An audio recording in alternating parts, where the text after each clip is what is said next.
हरे कृष्ण कृष्ण कृष्ण हरे हरे हरे राम राम राम हरे हरे।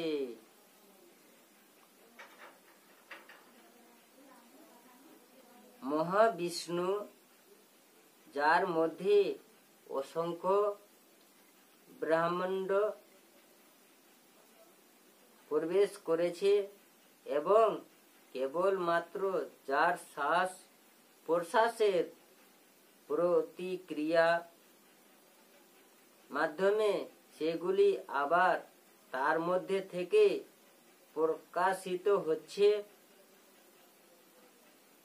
তিনিও হচ্ছেন শ্রীকৃষ্ণের অংশ প্রকাশ। তাই পরম পুরুষ উত্তম ভগবানের সর্বশেষ রূপ শ্যাম সুন্দর শ্রীকৃষ্ণই হচ্ছেন পরম আরাধ্য। তিনি হচ্ছেন সৎ চিত ও আনন্দময়। তিনি হচ্ছেন শ্রী বিষ্ণুর সমস্ত রূপের উৎস। তিনি হচ্ছেন সমস্ত অবতারের রূপের উৎস এবং তিনি হচ্ছেন আদি পুরুষ। সেই তথ্য ভগবদ গীতায় সর্বতোভাবে প্রতিপন্ন হয়েছে। বৈদিক শাস্ত্রে উল্লেখ আছে, সচিদানন্দন রূপায় কৃষ্ণায় ক্লিষ্টি কারিণে নম বেদান্ত বেদায় গুরুবে বুদ্ধি সাক্ষিণে। আমি শ্রীকৃষ্ণের প্রতি আমার সশ্রদ্ধ প্রণতি জ্ঞানপন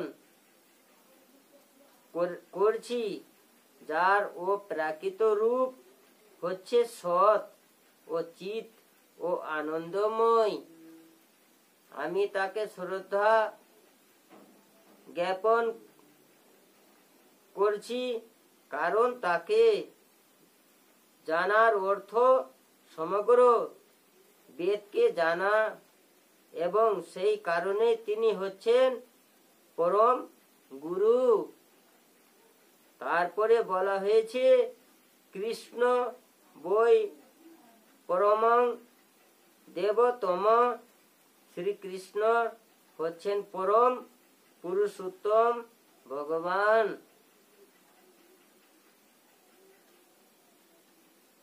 এক বসি সর্বজ্ঞ কৃষ্ণ ইড।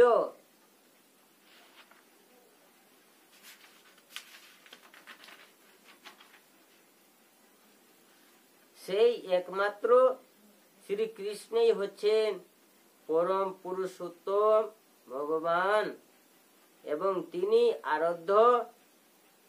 একহপি শোন বাহুধা জহ ব ভাতি। শ্রীকৃষ্ণ এক, কিন্তু তিনি অনন্ত রূপ ও অবতারের মাধ্যমে প্রকাশ হন।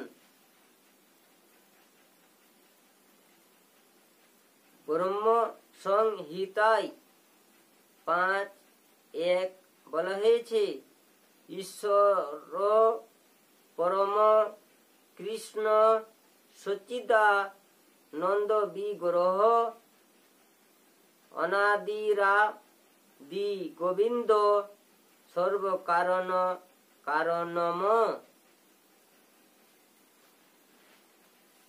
পরম পুরুষোত্তম ভগবান হচ্ছেন শ্রীকৃষ্ণ এবং তার নিত্য জ্ঞানময় ও আনন্দময়।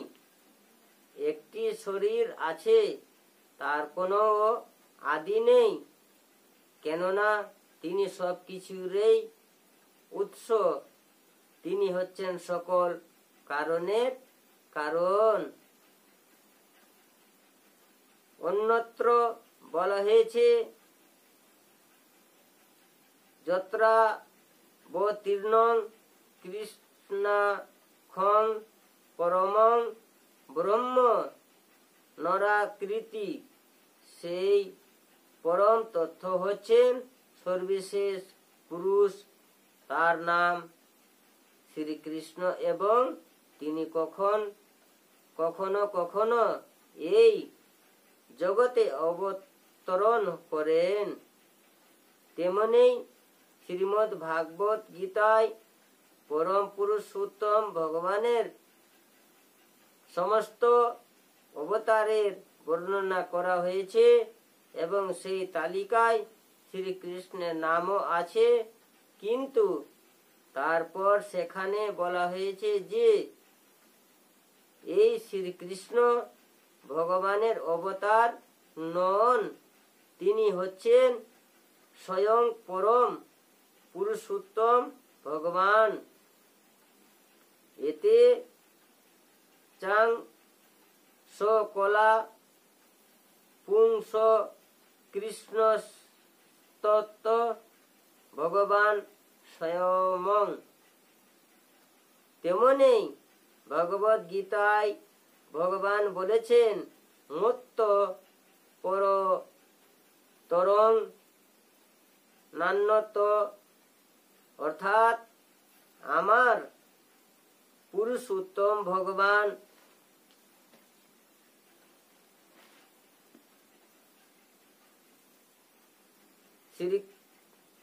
শ্রীকৃষ্ণ রূপের থেকে উত্তম আর কিছু নেই। ভগবদ গীতায় তিনি আরো বলেছেন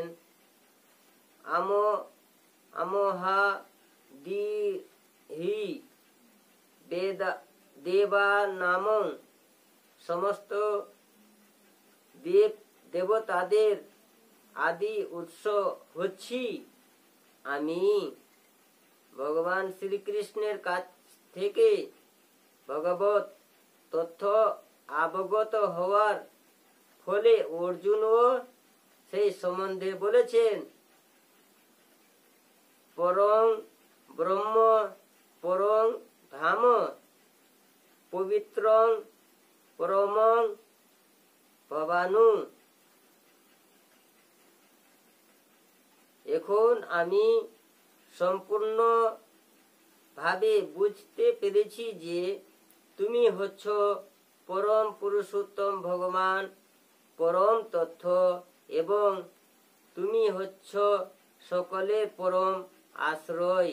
তাই শ্রীকৃষ্ণ অর্জুনকে যে বিশ্বরূপ দেখিয়েছিলেন তা ভগবানের আদি স্বরূপ নয়, তার আদি স্বরূপে তিনি হচ্ছেন শ্রীকৃষ্ণ। সহস্র সহস্র হস্ত ও পদ বিশিষ্ট তার যে বিশ্বরূপ তা কেবল তাদেরকেই আকৃষ্ট করবার জন্য যাদের ভগবানের প্রতি প্রেম ভক্তি নেই। এটি ভগবানের আদি স্বরূপ নয়। যারা ভগবানের শুদ্ধ ভক্ত, যারা ভগবানের সঙ্গে অপ্রাকৃত রসে প্রেম ও ভক্তিতে যুক্ত, বিশ্বরূপ তাদের আকৃষ্ট করে না। শ্রীকৃষ্ণ স্বরূপে ভগবান তার ভক্তদের সঙ্গে অপ্রাকৃত প্রেমে বিনিময় করেন। তাই অর্জুন, যিনি সক্ষরসে শ্রীকৃষ্ণের সঙ্গে অনন্ত অন্তরঙ্গ ভাবে যুক্ত ছিলেন, তার কাছে এই বিশ্বরূপের প্রকাশ মোটেই আনন্দদায়ক ছিল না, বরং তা ভয়ঙ্কর হয়ে উঠেছিল। অর্জুন, যিনি হচ্ছেন ভগবানের নিত্য সহচর, অবশ্যই দিব্য দৃষ্টি সম্পন্ন ছিলেন। তিনি কোনো সাধারণ মানুষ ছিলেন না।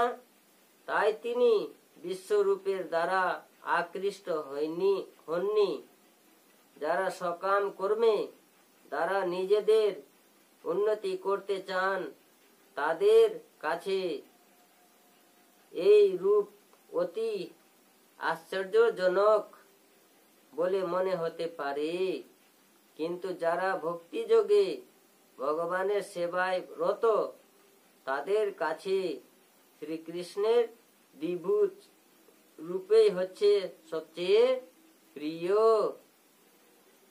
হরে কৃষ্ণ হরে কৃষ্ণ কৃষ্ণ কৃষ্ণ হরে হরে, হরে রাম রাম রাম হরে হরে। জয় গুরু, জয় নিতাই গৌর হরি বল।